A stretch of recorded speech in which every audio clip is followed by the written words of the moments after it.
Hello YouTube, this is Adam Noy, Surveying Productions, and welcome to this episode of Concerning The Godzilla Saga.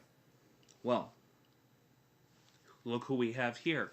A very controversial country in our own reality. Well, let's intensify that tenfold in this universe. Today we're going to talk about Russia. My favorite country. So, in case you haven't watched any of the other videos that I've talked about Russia in terms of the Godzilla Saga, be it the live streams or other episodes within the series, things in this universe between the United States and Russia are rather tense. More so than they are today. And this is mainly due to the Cold War briefly becoming hot in 1962 between Nixon and Khrushchev. This is a very minor exchange of arms, or exchange of fire. It lasted only a few hours. And it's basically this version of the Cuban Missile Crisis, almost in reverse. Nixon felt that Khrushchev was sending nuclear weapons to Cuba. Nixon launched a full-scale attack, with the help of Maxwell Taylor and so on and so forth, using a nuclear bomb on Cuba. They overthrow the Castro regime, scares Russia using Nixon's proposed madman theory, which was a real thing. And the madman theory was basically a way to bluff the Russians into thinking America was crazy enough to actually launch a full-scale nuclear war with them. And it actually works. The USSR falls the same way as it did before. Chernobyl was going to happen no matter what. No matter what happened in this universe, Chernobyl would have still happened. However, unlike in our timeline, the communists remain much more of a viable party instead of the non-party-based United Russia. Although, with the fall of the USSR, many were afraid to admit their party affiliation. So people were kind of like closeted communists, very kind of like what they are today. The Communist Party basically changes into the First Nationalist Party. It sort of evolves into this. They just changed the name. And basically, they were bent on the reunification of the territories formerly owned by the USSR. And they were basically a much more militaristic version of the communism that we had, that the Soviets once were. A man by the name of Alexander Smirnov becomes the head of this movement, and he works mainly behind the scenes, and is extremely favored amongst the military, particularly the military. By the second Godzilla attack of 2029, a new government had been elected in Russia, and it was a devastating defeat for the Nationalist Party. The new government, headed by the United Russian Party, desperately wanted the approval of the United States, and this is why they sent ships to help Admiral Treadwell's attack on Godzilla in the Arctic Ocean. Or, not in the Arctic Ocean, but, the opposite end of the planet. They joined the European Union to gain further economic stability after years of basically an overhaul of economic spending. Just a ridiculous amount of economic spending where they had not enough money coming in. They were basically digging themselves into a hole, and as a way to kind of get themselves out of this hole, they joined the European Union to gain further economic stability. This included cutting their military prowess by 25%. Now, this is important because if you remember from a previous video, the Second Iraq-Iran War, the aftermath of that made the United States military very unfavorable to the populace here in our country, the United States. And a massive overhaul of the United States government happened, where almost 90% of the people who were sitting, in government offices were voted out, which is unheard of, and which is one reason why I play that up as such a massive ordeal. And a part of that was a massive slash in our military budget, which leads to some decisions that are made within Godzilla, within the first novel, The Godzilla Saga. So the Russians cut their military spending by 25%, which is a huge number, but still not as big as what it was in the United States. Now, Europe in this time period was very liberal. Eventually voted to dissolve the EU. I know that's almost unheard of. That's a very right-wing thing. But instead, they create a more globalized government with the UN, the United Nations. And Russia goes along with this. And this leads to why the UN has so much power in the Godzilla saga. America begins to grow out of the fallout of the Second Iraq-Iran War by 2035.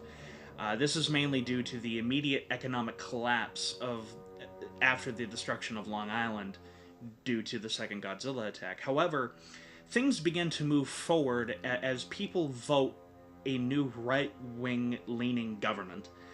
And this is mainly due to the scare of 2029, which the GOP used extensively in their campaigns. So after the second Iraq-Iran war, basically this is what happened in the United States. America went extremely left. It was a huge backlash. It went extremely left. After 2029, the second Godzilla attack, it went extremely right for a while. Or at least by 2035. By the time 2035 happened, it started going more and more and more to the right again. So it's kind of like a pendulum going on right now in the United States. Not just the United States, but the world in general, just because of a bunch of situations that have happened, which are explained further in the novels. Though this spending in military prowess in the United States was nowhere near as the size before the second Iraq-Iran war, military spending is increased 20%, which is still a lot, don't get me wrong. You see, and to the United Nations, this is terrifying, which America openly does not support with their given representative, David Anderson. If anybody gets that reference, I applaud you. So then Russia goes through another election, and the First Nationalists gain a lot of ground that they had lost in the previous election, taking the majority in the Federation Council and 157 members elected to the Federation Duma. This was a reaction, to the United States, mainly due to the creation of something known as the ANB, the anti-nuclear bacteria, which could be turned into a devastating weapon. And this was brought forward in a lot of the presidential debates and a lot of the world stage and so on and so forth, that this thing that could be used for good could very well be turned into a horrifying weapon. And it was the main component of the ANB were G cells. Dead Godzilla cells were now seen as basically a new form of nuclear energy. Basically, these cells scientists discovered in the United States mainly, that they were capable of emitting more energy than any other form of fuel, fossil fuel or not, in the world. Which, of course, ding ding ding, people are like, how can we use this? However, the problem with this is that there is an extremely limited supply of these Godzilla cells, these G cells. And America housed the monopoly due to the 2029 attack. Japan's Godzilla cells had since degenerated since the 1954 attack. By the time that this all happens, it's almost 100 years later. So America kind of houses this monopoly, and of course a lot of countries don't like that. They don't like the fact that they have to pay the United States to get a hold of this. They want their own stuff, and they try a lot of shit in order to try to decentralize America, in order to make it equal for other countries, but America has none of it. This is a big one. Russia launches an attack on the Ukraine to take it over to gain further power and resources linked to the Mediterranean. This kind of happened in our universe, except in this universe it's pushed back by quite a bit. This sends a strong message to the UN of the new government based in Russia and to the US growing military power. And the UN had no way of stopping them for the time being. They were basically powerless. They said to Russia, we don't want you to do this, but they had no power to enforce it, to enforce the law. And Russia, especially this new nationalist government, really took advantage of that. So in comes America again. So the country that the UN had just damned, they're now going to begging for help. And so America comes in early 2044 and basically begins to rearm the weakened state of Europe in an attempt to settle this strife, this sort of imbalance of power. By early 2044, the plan the Russians made had backfired almost completely, and a proposed treaty was given to the Russian Federation, and this was delivered personally by Ambassador Anderson, which David Anderson does not like the UN, nor does he like Russia. Basically, this treaty says you will allow Ukraine their sovereignty, or the UN army will declare a formal declaration of war. This sounds like a lot of fun. Russia pulls out hastily, leaving many Russian civilians behind in the process. It was very similar to what happened in our timeline with the evacuation of Saigon, where a lot of people were left, empty-handed, which is very unfortunate, and it was a very sad time period. But in this timeline, Vietnam never happened.